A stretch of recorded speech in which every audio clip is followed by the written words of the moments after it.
எதிர்கட்சிகளாலும் மாநில அரசுகளை விமர்சிப்பது எப்படி மாநிலங்களுக்கிடையே வெறுப்புணர்வை தூண்டக்கூடிய விஷயமாக மாறும்?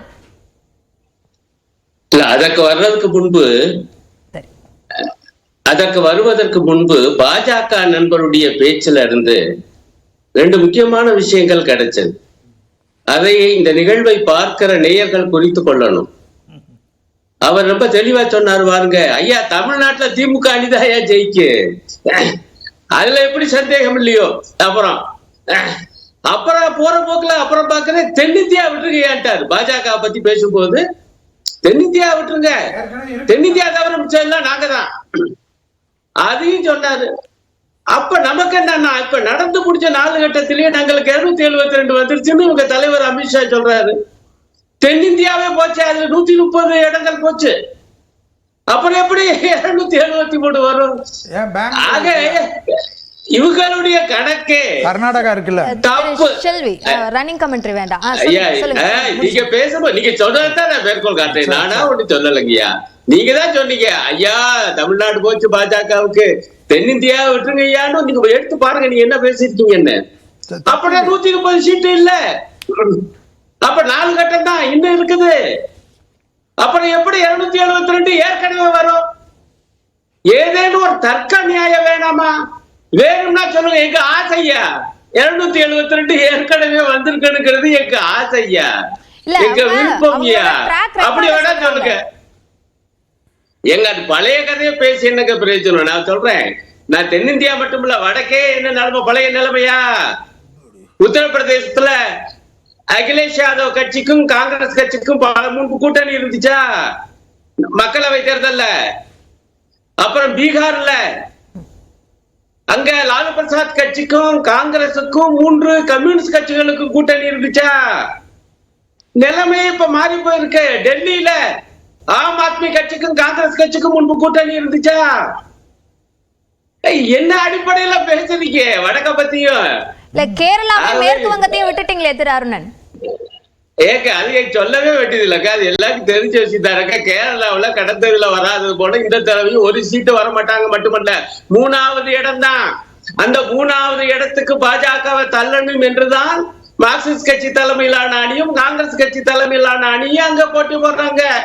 இது எல்லாருக்கும் தெரிஞ்ச விஷயம். கொஞ்சம் அரசியல் தெரிஞ்சாலே இதெல்லாம் எல்லாருக்கும் தெரிஞ்ச விஷயம் தான். நான் சொல்லுகிற பாயிண்ட், வடக்கையே நிலைமை மாறி போயிருக்கு. இவங்க வேணா பேசிக்கிட்டு இருக்கட்டும், ஆனால் அதற்கு எந்த ஆதாரமும் இல்லை. இப்ப நீங்க கேட்ட கேள்விக்கு வர்றேன் சகோதரி. எங்க எதிர்கட்சி ஆளுகிற மாநிலங்களை பிரதமர் விமர்சிக்க கூடாதா? விமர்சிச்சாலே அது தோல்வி பயத்தில் இருந்துதான் என்று பேசலாமா என்கிற ஒரு கேள்வியை நீங்க எழுப்புறீங்க. ஆனா அந்த விமர்சனம் எத்தகையது? ஒரு பிரதமர் சொல்லுகிற பேசுகிற பேச்சாயா அது?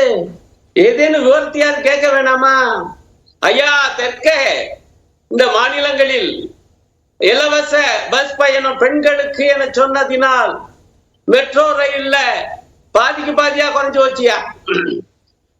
என்னங்கய்யா அது மெட்ரோ ரயில் என்ன எல்லா இடத்துலயுமா ஓடுது? தமிழ்நாட்டுல சென்னையில மட்டும்தான் ஓடுது. அதுக்கு அவர் சொன்னது போல, திமுக நண்பர் சொன்னது போல எவ்வளவு எங்க இருந்து எங்க வரைக்கும் போகுது? 2வது திட்டத்தை இன்னும் ஏற்கல இதே மோடி. ஆக மெட்ரோ ரயிலையும் நீங்க ஊக்குவிக்கல. பெண்களுக்கு இந்த இலவச பேருந்து பயணம்னா அதையும் தாக்குறீங்க. கேட்டா நீங்க வேணா ஒண்ணு சொல்லலாம், ஐயா தெலுங்கானாவுல ஒரு தனியார் கம்பெனி மெட்ரோ ரயில் நடத்துது. அவர் எப்படி நடத்தினார், எந்த லட்சணத்தை நடத்தினார் நமக்கு தெரியல. அவர் எனக்கு நட்டம். அவர் சொன்ன பாயிண்ட் இது. அந்த பெருமுதலாளி அந்த கார்பரேட் நிறுவனத்துக்காக வக்காலத்து வாங்கி இந்த நாட்டு பிரதமர் பேசுகிறார். இந்த நாட்டு பெண்களுக்காக பேசல. பெண்கள்ல 80% பேர் இந்து பெண்கள். இந்துக்கள் என பேசுகிற மோடிஜி அவர்களே, இந்து பெண்களுக்கு இலவச பேருந்து பயணத்தை தென்னிந்திய அரசுகள் கொடுத்தால் அதை நீங்கள் கண்டிக்கிறீர்களே, கரிச்சு கொட்டுகிறீர்களே. கொடுமை இல்லையா? கொடுமை இல்லையா? கொடுமை இல்லையா? இல்ல அவரு இல்ல திரு அருணன், இப்போ பெண்கள்னு அவர் சொன்னத விஷயத்தை இந்து பெண்கள்னு திரு அருணன் சுருக்கிறதுக்கு என்ன காரணம்? காரணம் அவர் இந்துக்களை பத்தி பேசுறாரு. இந்த விஷயத்துல அவர் இப்படி பேசலையே. இல்லங்க ஏற்கனவே இல்லைன்னு சொல்லுங்க. நாங்க இந்துக்களுக்கா இல்லைன்னு பாஜக அறிந்து சொல்லுங்க. எங்களுடைய கொள்கை இந்துத்துவா இல்லைன்னு சொல்லுங்க. இல்லங்க இப்ப கூட என்ன பேசிருக்காருங்க, ரொம்ப கொடுமையான பேச்சுக்கள்லாம் பேசிட்டு வர்றாரு. என்ன சொல்றாரு, ராமர் கோயிலை அந்த அகிலேஷ் யாதவும் காங்கிரஸ் கட்சியும் ஆட்சிக்கு வந்தால் ராமர் கோயிலை புல்டோசர் வச்சு இடிப்பாங்க.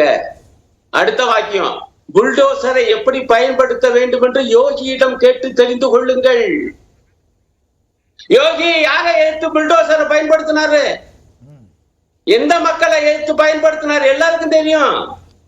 குறிப்பா முஸ்லிம் வீடுகளை தாக்கித்தானே பயன்படுத்தினாரு. இந்த இந்த விஷயத்த வந்து பர்டிகுலரா நம்ம 2வது சுற்றுல நம்ம பேச இருக்கோம் திரு அருணன். இப்போ என்னோட கேள்வி இந்த அடிப்படையில வரும்பொழுது தோல்வி பயம் சார்ந்த கேள்விகள். இப்போ நீங்க தோல்வி பயத்துக்கு பதில் சொன்னீங்க.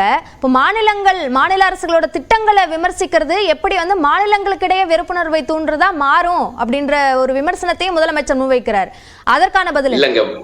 இல்ல முதல் பாயிண்ட், ஏன் தோல்வி பயம் சொல்றோம்னா, நம்முடைய திமுக நண்பர் ரொம்ப நல்லா விளக்கிட்டார். ஒரு இந்த தேர்தல்ல எத்தகைய பரப்புரையை மேற்கொள்ளணும் என்றே மோடிக்கு தெரியல.